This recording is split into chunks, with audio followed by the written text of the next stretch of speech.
Let me ask you some questions. As you begin to look out on the future, look out on this year, let's take personal inventory. What has brought you here? As you begin to look at the things that took place this past year, did you get out of it what you wanted? Did you achieve the goals that you set out to achieve?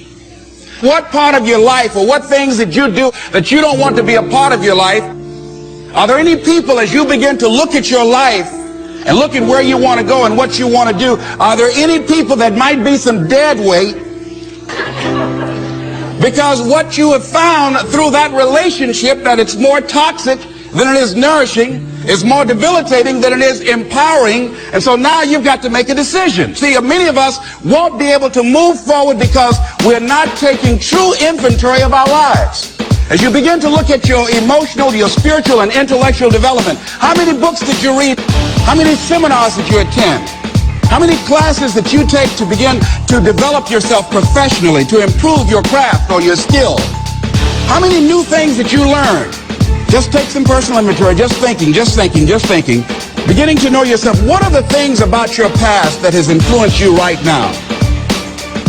What's your philosophy of life? What are your beliefs, things that you feel very strongly about?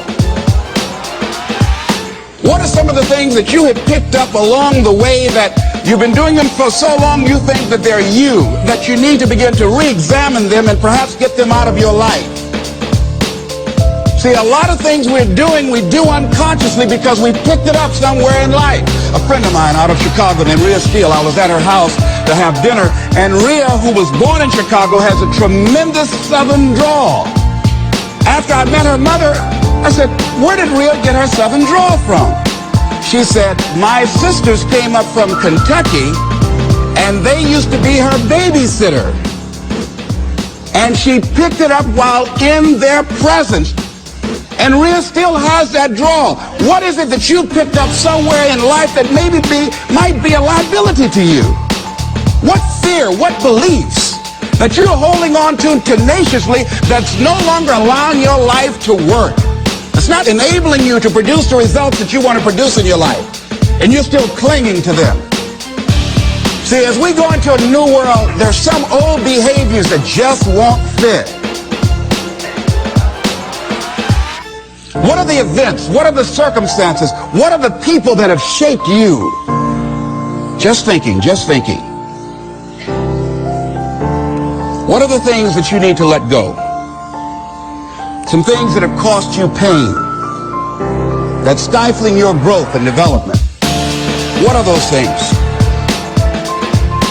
As you begin to look at your profession or your career, what is it that you need to do to begin to upgrade your skills or your knowledge, to continue for you to be competitive in the marketplace? As you begin to look at yourself and ask some of these questions, what is something that you're good at? Are you living your passion? Are you living your dream? What do you regard as your greatest personal achievement? What is the one thing that other people can do to make you most happy? Just think about these things. What would you do if you had 1 year to live and guaranteed success in anything you decided to do? What would that be? What would you do with your life if you had it to live over? Getting to know yourself. What is one value, one deep commitment from which you would never bulge? What is one cause that you would like to become involved in to make a difference on the planet? I work in the Cook County Jail in Chicago. It gives my life a great deal of joy and fulfillment. Have you found something like that in your life that you could enjoy doing, working with people? I have a friend that's working with physically handicapped people. She said it's been the most rewarding experience she's ever had. She used to be a constantly depressed individual, always feeling sorry for herself. It has changed her life. She's a grateful person. She's found something that she's lost herself in. What is your biggest setback, failure, or defeat of the past year?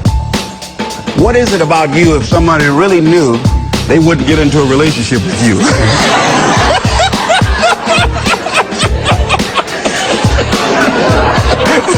Now, don't go tell it.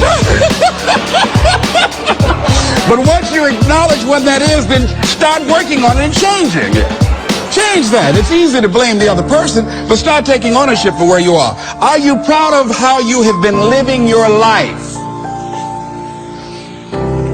Have you explored your natural talents, your gifts, by enthusiastically trying a variety of activities? Ladies and gentlemen, a lot of us have so much talent and abilities, we just put them back on the back burner, just left them aside someplace. Never did anything with them, never brought them out here. Used to do them extremely well in high school or college, or just had a natural gift and never did anything with it. What are you sitting on? What gifts are you sitting on? Have you resigned yourself to a life feeling that nothing can be done to change your future or your circumstances?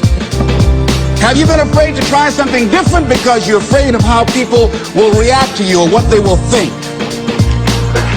Those are some of the things that I suggest that you begin to answer yourself. Now, here are some things that I suggest that you begin to look at working on to develop your character. Some things that will give you some personal strength. Webster says character building activities. He says character, the pattern of behavior or personality found in an individual or group. Moral strength, self-discipline, fortitude. That's what's going to be required in order to begin to manifest your greatness. Now, looking at yourself, one of the things I'm suggesting you look at, what is it that you need to be in the process of doing more of or less of? Like being more direct. So I used to have a problem of not telling people what I actually thought because I didn't want to hurt anybody's feelings. Saying no without feeling guilty. More focused. So I used to be the jack of all trades and master of none. Used to do a lot of things. One year I decided to do one thing well. I looked at all of my talents and I decided the strongest one, my ability as a speaker, that's the one I'm going to focus on.